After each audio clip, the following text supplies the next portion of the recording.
Good morning बच्चों। तो चलिए आज मैं हम लोग उसी बच्चे के उसी सवाल से शुरू करते हैं। आवाज दिया है। वह जैसे जाग कर देखा, जैसे सोया हुआ था, जैसे व्यक्ति सोकर उठता है तो देखता है कौन है भाई, और पास आया, पूछता है तू कहाँ जा रहा है। अपनी सूनी आंखें फाड़ दी कि भाई ये कौन पूछने वाला आज मेरी खबर ले रहा है, आज तक तो मेरी कोई खबर लिया नहीं। लेकिन जवाब नहीं दिया। तो पूछता है दुनिया सो गई, तू ही क्यों घूम रहा है। बोला सारी दुनिया सो गई खा पी करके, तू क्यों घूम रहा है, सोया क्यों नहीं। बालक क्या उत्तर दे। दुनिया सवाल करना बहुत जानती है। आप अपने जीवन में देखो, सवाल बहुत करती है, मदद नहीं करती। अगर 1000 सवाल करेगी तो उसमें एक भी मदद कर दे तो यह दुनिया सुधर जाएगी। ये दुनिया सवाल बहुत करेगी लेकिन जवाब, मदद कुछ नहीं है। आगे देखिए ना, बालक मौन मुख, बालक चुपचाप था, गूंगे की तरह, मुख मतलब गूंगा। फिर भी बोलता हुआ चेहरा लेकर खड़ा रहा। फिर भी लगा कि बोले भी तो कैसे, कई दिनों से भूखा है, आवाज कहां से निकलेगी। लेकिन इस दर्द को कौन समझे। फिर सवाल, कहां सोएगा। तब बच्चा मजबूर होकर बोलता है यहीं कहीं सो लेंगे। कल कहां सोया था। बोला कल तो दुकान पर सोया था। अब देखिए, कल कहां आज कहां, हमारा तो ठौर है ठिकाना, इसका तो कुछ भी नहीं। बोला दुकान पर। देखिए एक एक शब्द, एक एक वाक्य पर पैराग्राफ बदला हुआ है। क्यों, बहुत दर्द है। बोला दुकान पर। बोला आज वहां क्यों नहीं। बोला नौकरी से हटा दिया। मतलब यह कि जब तक आपसे किसी को काम है तभी तक आपको थोड़ा सा सहारा देगा। जैसे ही वह खत्म हुआ आप भी उसके लिए खत्म हो गए। आपकी परिस्थिति से, मुसीबत से किसी को कुछ लेना देना नहीं। बोला आज वहां क्यों नहीं। बोले नौकरी से हटा। नौकरी नहीं रही तो हमको रहने देगा क्या वो। तो बोलता क्या नौकरी थी। बच्चा बोला सब काम। कोई मैं आईपीएस मालिक नहीं था, सब काम। यानी मालिक जो बोल दे सब करना पड़ता था, चाहे वो कुछ भी बोल दे। और वह लगातार 3 बार बोल दिया, क्योंकि बच्चे को एहसास हो गया था कि अब फिर सवाल करेगा। बोलेगा नौकरी तो वेतन तो पीएफ तो डीए, फिर तरह तरह का सवाल करेगा। या इसलिए एक ही बार बता दो इसको, सब काम पूर्ण विराम, 1 रुपया और जूठा खाना, सब बता दिया। लो एक ही बार सुन लो। वेतन 1 रुपया और जूठा खाना मिलता था, और कुछ। फिर बोला फिर नौकरी करेगा। देखिए लेखक क्या बोला, नौकरी करेगा यानी मैं मदद देने वाला नहीं हूं, कुछ करोगे तब मैं दूंगा। और यह जो है बच्चे को बहुत अच्छी तरह मालूम है कि दुनिया बिना कुछ किए, बच्चा हो बूढ़ा हो, महिला हो जवान हो, अमीर हो गरीब हो, कुछ भी हो, बिना किए दुनिया कुछ देने वाली नहीं है। इसलिए बच्चा सीधे एक शब्द में जवाब देता है हाँ, क्योंकि वह जानता है कि मदद करने वाला नहीं है, बिना काम के कुछ देने वाली नहीं है दुनिया। उसके बाद भी क्या, बाहर चलेगा मतलब मैं यहां कुछ नहीं कर सकता। बच्चे का सीधा जवाब हाँ। क्यों, क्योंकि वह जानता है कि दुनिया वाले अपने मुताबिक ही सब कुछ कराएंगे, तभी कुछ देंगे। बोल दिया हाँ। बोला आज क्या खाना खाया। दो कितने सवाल हो रहे हैं। बच्चा बोला कुछ नहीं, कुछ नहीं खाया है। फिर भी हमारे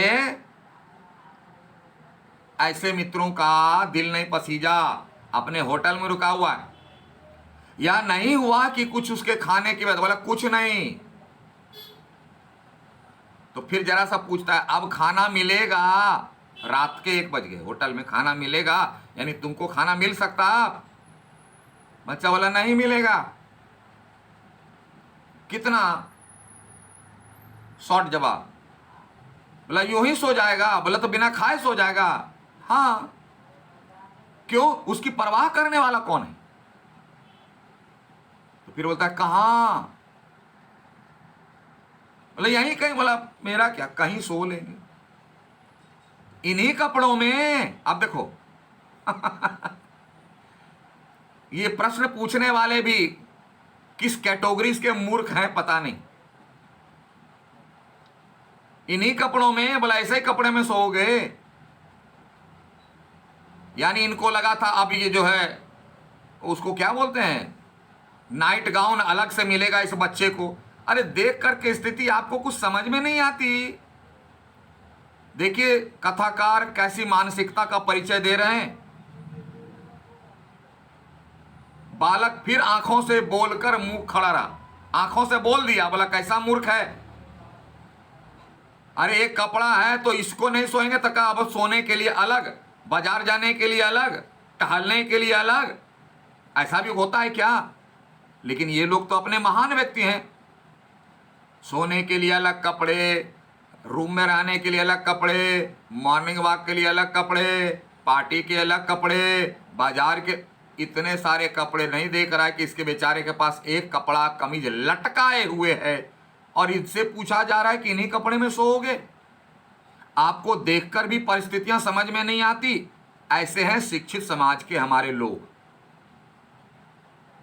आंखें मानो बोलती थी, मतलब आंखों आंखों में बच्चों ने सवाल किया कि कैसा मूर्ख प्रश्न है कि अब सोने का कपड़ा अलग, वगैरह वगैरह कपड़ा अलग। गरीबों के पास इतने कपड़े नहीं होते, एक जिंदगी एक कपड़े होते, एक कपड़ा होता है।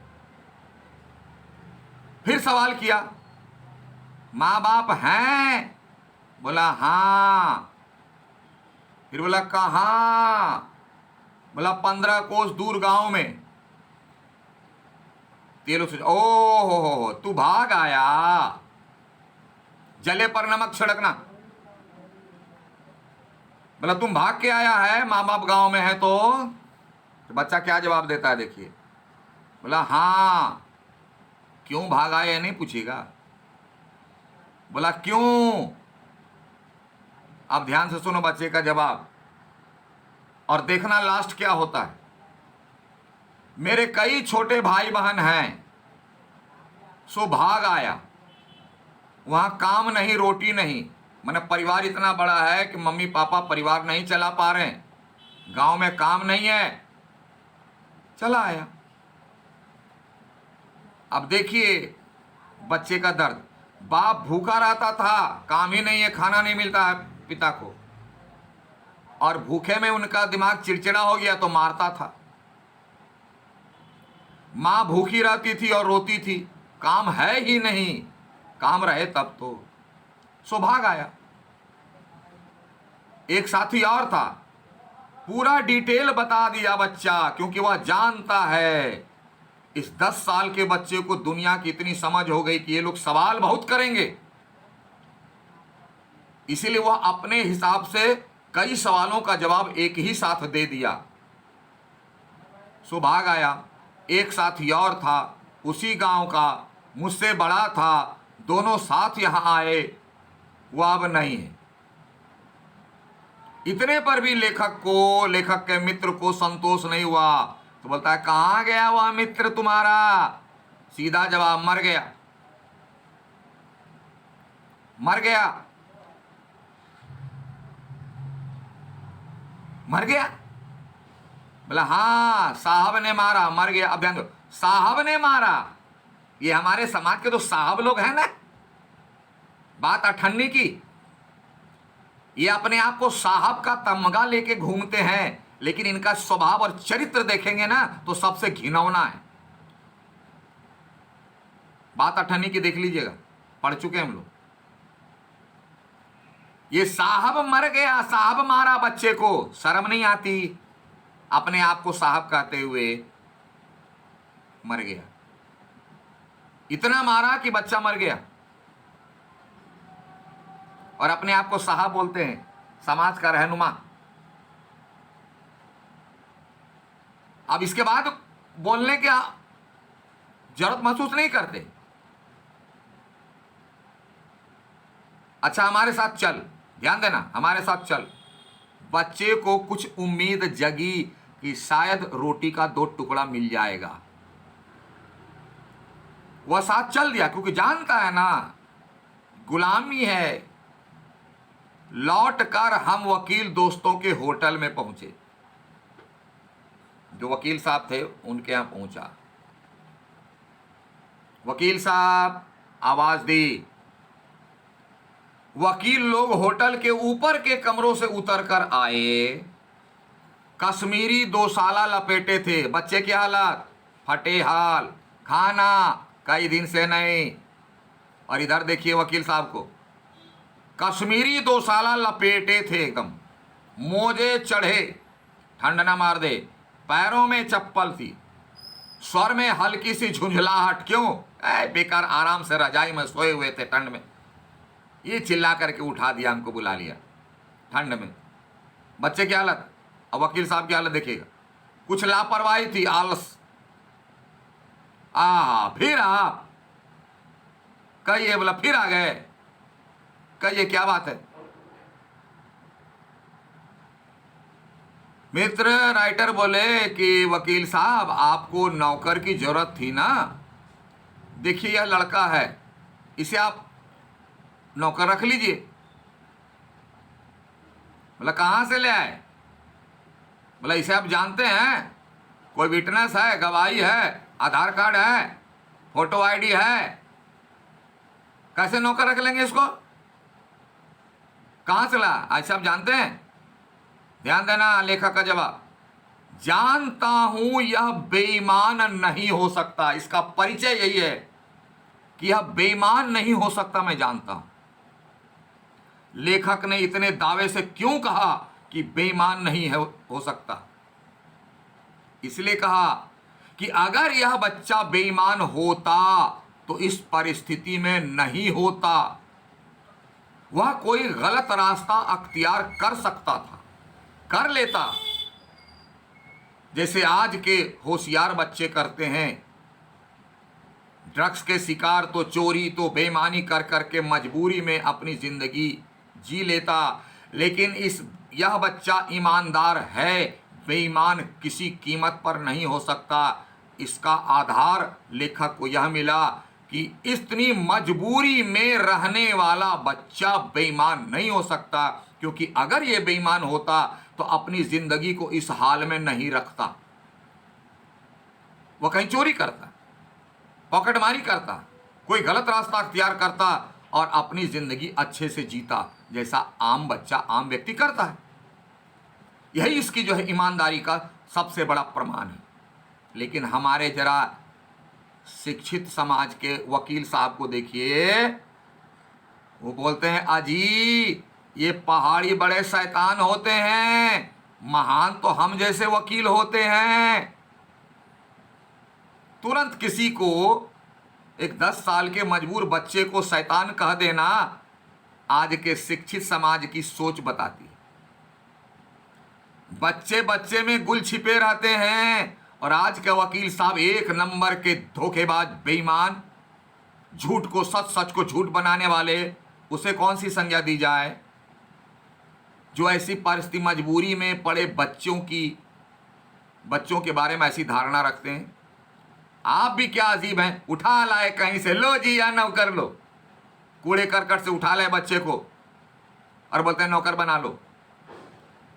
अपने आप को ज्यादा शिक्षित कहने वाले, बुद्धिजीवी कहने वाले बच्चों के प्रति, ऐसे बच्चों के प्रति यह धारणा रखते हैं और अपने को महान समझते हैं, और ऐसे बच्चे को कहीं से उठा लाए। तो जिसकी सोच ऐसे बच्चों के प्रति यह है, वह कितना बड़ा महान है, कितना शिक्षित हो सकता है, इस पर विचार करना चाहिए। फिर लेखक बोलता है मानिए तो यह लड़का अच्छा निकलेगा, क्योंकि जहां न पहुंचे रवि वहां पहुंचे कवि। ऐसे लोग 2-4 बातों को देखकर समझ जाते हैं व्यक्ति का स्वभाव क्या है। लेकिन आजकल साहित्यकार की बात मानता कौन है? आजकल तो 2 और 2 मैथ को मानता, साइंस को मानता, फिजिक्स को मानता, इसीलिए उनके पास पैसे हैं, इंसानियत नहीं है। इंसानियत नहीं है। इंसानियत मानने वाला व्यक्ति साहित्यकार की बातों को कभी नहीं भूलेगा। वही कह रहा है, मानिए तो, लेकिन मानते कहाँ हैं? फिर भी वकील साहब गुस्सा हो जाते हैं, बोलते आप भी जी बस खूब हैं, अरे गहरे को नौकर बना लिया जाए। अरे अगले दिन वो ना जाने क्या क्या लेकर चंपत हो जाए, चोरी करके भाग जाएगा। अरे अगर चोरी ही करना रहता तो आपके यहाँ चोरी थोड़ी ही करेगा, वो तो पहले ही मालिक के यहाँ जहाँ नौकर था होटल, उसी को किसी की बहुत सारी चीजें चोरी करके अपनी जिंदगी में मस्ती करता। लेकिन उसका स्वभाव ऐसा नहीं है, तभी तो यह ऐसी स्थिति में है। वह लेखक बोलता आप मानते ही नहीं, मैं क्या करूं? साहित्यकार की बात जल्दी लोग नहीं मानता। और अगर आपके पास धन है ना, दौलत है ना, देखिए ना आपके पीछे पीछे बहुत लोग मानने वाले हैं। जी हुजूर। जवाब क्या मिलता है वकील साहब का? माने क्या खाक। आप भी अच्छा मजाक कर लेते हैं। अब हम सोने जाते हैं और वे 4 रुपये रोज के किराए वाले कमरे में सजी मसहरी पर सोने झटपट चले गए, छोड़ के भाग गए। क्या मजाक करके बैठा है? ऐसे अरे गरे बच्चे को लाकर रात में बोलते हैं नौकर रख लीजिए। अपने आप को महान समझ करके ठंड लग रही है चले गए। ये हमारा शिक्षित समाज का स्वभाव। 100 में 70 बेईमान, फिर भी मैं महान। वकील साहब के चले जाने पर होटल के बाहर आकर मित्र ने अपनी जेब में हाथ डालकर कुछ टटोला। उनके दोस्त ने टटोला पॉकेट में, जैसे हम लोग भी टटोलते हैं बजरंगबली को देने के लिए। देखते हैं खुदरा पैसा है कि नहीं, 1 रुपया 2 रुपया। अगर 5 रुपया वाला निकला तो नहीं देंगे। क्यों? बोला 5 रुपये में एक सिगरेट हो जाएगा, फुचका खाएंगे ना, इसको देके क्या करेंगे? कुछ टटोला पर झट कुछ निराश भाव से हाथ बाहर कर मेरी ओर देखने लगे, लेखक की ओर। क्या? मित्र बोला क्या है? बोला इसे खाने के लिए कुछ देना चाहता था, लेकिन अंग्रेजी में मित्र ने कहा, अंग्रेजी, I have 10 rupees, I have no change. क्योंकि ये तो भिखारी है ना, इसको चेंज देना चाहिए। मैं बड़ा आदमी हूं, मेरे पास 10 रुपया है, मगर 10-10 के नोट हैं, कैसे दूं? 10 के नोट दे दूं? थोड़ी सी दया नहीं आई, थोड़ी सी दया नहीं आई बच्चों पर। और हम लोग कितने बोलते हैं मैं तो बजरंगबली का भक्त हूं, रामचंद्र जी का भक्त हूं, भोले बाबा का भक्त हूं। वाह! लेखक के व्यंग को समझिए। नोट ही शायद मेरे पास है, देखूं बोला, देखते हैं सबके पास नोट है। सचमुच मेरे पॉकेट में दो। इस सवाल का जवाब हम लोग बाद में ढूंढेंगे कि आपका प्रश्न होगा कि सर लेखक ने क्यों दे दिया 10 रुपया, लेखक ने क्यों नहीं खिला दिया, विनोद सर क्यों नहीं मेरी परीक्षा दे दिए। सबको अलग अलग परीक्षा देनी पड़ती है। विनोद सिर्फ पढ़ा देते हैं, छोड़ देते हैं, बोलते हैं परीक्षा तुम लोग दो जी। विनोद सर को परीक्षा दे देना चाहिए, बहुत अच्छा लिखते हैं, बहुत अच्छा बोलते हैं, सबको 100 में 200 मार्क्स मिल जाता। ये सबको परेशान कर देते हैं, अलग अलग परीक्षा दो, 4 परीक्षा दो। अगर लेखक ही सब कुछ कर दे तो हम लोग क्या करेंगे? यह एक जगह की समस्या नहीं है, एक बच्चे की समस्या नहीं है, सारे विश्व में ऐसी समस्या है। इसलिए सबको समझना पड़ेगा, सबको आगे आना पड़ेगा। सिर्फ लेखक की ड्यूटी नहीं है इस बच्चे को रोटी खिलाना, हमारी आपकी ड्यूटी है। आप कब समझेंगे? सचमुच मेरे पॉकेट में भी नोट ही थे। हम फिर अंग्रेजी में बोलने लगे। आजकल लोग अंग्रेजी झाड़ते हैं ना, हिंदी बंगला को तो भूल गए। वो तो बहुत खराब भाषा है, गंदी भाषा है। अंग्रेजी सबसे उत्कृष्ट भाषा है, इसी में बोलना चाहिए। ऐसी मानसिकता हो गई। लड़के के दांत बीच बीच में कटकटा उठते ठंड से कड़ाके की सर्दी थी। मित्र ने पूछा तब क्या करोगे? मैंने कहा 10 का नोट ही दे दो 10 का नोट, कहीं खा लेगा, कुछ करे। शक पका कर मतलब बड़ा बोला, अरे क्या कर रहा है मित्र, 10 का नोट दे दे इसको। मित्र मेरा मुंह देखने लगे, अरे यार बजट बिगड़ जाएगा। कौन सा बजट? होटल का बिल कैसे देंगे? हैं? हृदय में जितनी दया है पास में उतने पैसे तो नहीं है। दया पैसे से नहीं होती है। आजकल के लोग हर चीज को पैसे से तुलना करते हैं। आपके पास पैसा है तो जय श्री राम, पैसा नहीं है तो हटाओ। हर चीज को पैसे से तुलना करना, ये मानसिकता हो गई। तो चलिए अगली बार अगले क्लास में थोड़ा वीडियो ज्यादा लंबा हो जाएगा, इसलिए तब तक के लिए क्या बोलें, thank you, have a nice day.